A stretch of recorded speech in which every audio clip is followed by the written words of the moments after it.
Well, just as we thought, no surprise here, the judge upholds the decision to get rid of Juror 6, which was a black juror.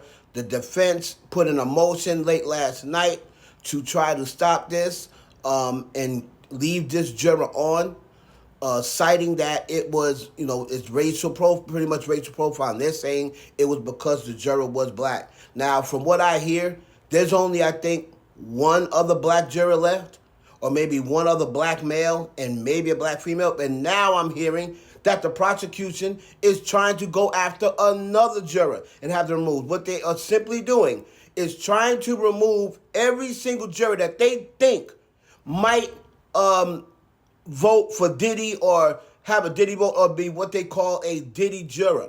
See, all this stuff happens when the prosecution, who's getting ready to rest their case after these next two witnesses. From what I hear, there's going to be a summary witness to just summarize the charge and let the jurors know exactly what the charges are. And then Brendan Paul, who is the alleged drug mule who flipped on Diddy, he's going to be testifying for the prosecution. So what it seems they're doing is this case is not as strong as they hoped. All of the things that they told the world and they told the country and they told the whole nation that they had, they did not come close to having. There were no minors. There were no underage girls. There were no celebrity sex tape. There were no other celebrities. There were no bigger names. So all of those things, there was no 1,000 bottles of baby oil. There was 900 bottles of Astroglide. But you have to remember, this is all found from all of the places together. And they were actually in his garage. People they wanted to make it seem as though, they showed up at the house and there was 1,000 bottles of baby that they found from the house. No, they got that from his garage, boxed up, right? So they weren't open. Like, he had it up in their garage, boxed up. So they threw all that out there because they wanted people to make it seem as though it was worse than what it was. All the rumors about the Courtney Burgess, who said he sat with the grand jury and gave them all of the sex tapes or whatever that he had with an underage celebrity boy, right? All of that stuff that they said they had, they did not have. That was all a lie. That was all to just solidify the case to try to make and muddy up the jury pool. So by the time the trial came around, everybody that seen Cassie get dragged, everybody that heard about all these stories would already cast judgment on Diddy and say, oh no, he's guilty. He's guilty. Oh, he's got minors. He's got this. He's got that. That stuff has not come up, and there's only about 2 witnesses left. So obviously, it's not in this indictment, right? That was stuff that was in all the civil suits.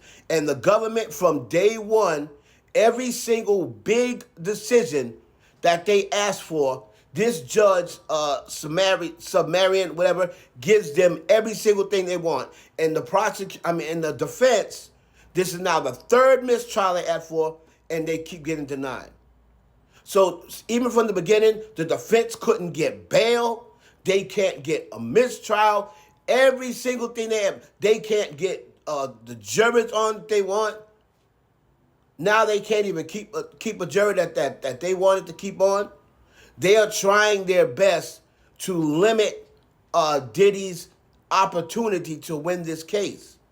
Now, again, I'll say it again, and I don't have to keep saying it, and I'm not ashamed to say it.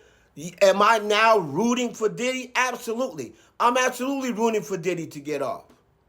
I have no problem in saying if this case was an assault case, an assault and battery, a domestic violence, Diddy's guilty. He would have been guilty a long time ago. He should already be in jail for that. Right? If it's a case of, you gave me a faulty contract or fraud contract, I get it. But as far as trafficking and racketeering, I'm sorry. This was just people on his staff working for him, doing what he says. It's like that with every boss. And until you go and bring down, well, you can't now because he's in the ground. You didn't do it to Hugh Hefner. Diddy, the more and more this case goes on, Diddy is looking more and more like Hugh Hefner and less like Epstein. Because what have you heard about this case? Remember when it first started, this is going to be bigger than Epstein. Oh, he's going to make Epstein look like he's going to make Epstein look like an angel. What have you heard in this case that is similar to anything Jeffrey Epstein's case was? What? All consenting adults at the end of the day. I was thinking when this trial first started, the way they made it out, like we was going to go in here, Diddy was going to have women chained up, tied up, haven't heard from him in years. Or if you go and report this back, your life, your family's life is gonna be in danger. The way they made it seem like, oh, Diddy's a monster. The only thing I've heard, maybe a baby oil monster. Only thing I've heard, and from all the ex-workers that are right now doing interviews, they're all doing interviews saying that she was consensual. I just saw a ex-worker online. I'm going to try to get an interview with him. He was just on one of the podcasts last night, the Armand Wiggins show. Shout out to Armand Wiggins. He basically said, I'm sorry, she was content. She wanted to do it every time with me. She even hit me up without Diddy. But you notice the government didn't ask him to testify. They're not going to ask the people to testify that's going to say she was consensual. The only people that have to testify are the people that are like, yeah, I may have seen her get beat up or coerced or whatever. They're going, oh, she act like she wasn't really into it. Those are the people who they're asking. They're not going to ask the ex-workers that said, hey, man, she hit me up even without Diddy. Diddy was out of the country and she hit me up. So this case, man, for all the Diddy fans out there, it's not looking good because and it's not because they got overwhelming evidence. This has been a big, fat nothing burger for the prosecution, and they know it. That's why they're cheating. That's why they're playing unfair. And the judge seems to be in on it because he gives them every single big decision he gives them. And every thing that could be a turning point for Diddy, they don't allow, or they favor in favor of the prosecution. So I don't know, man. It's not looking good for Diddy. Now he has this drug mule that flipped on him, and we're gonna see who the defense brings, who they call as a witness. So that is the report, straight from the courthouse. Witness juror 6 is out. It's a black juror, been replaced by a white male juror. It's your boy Evan Hollywood for the IE Network.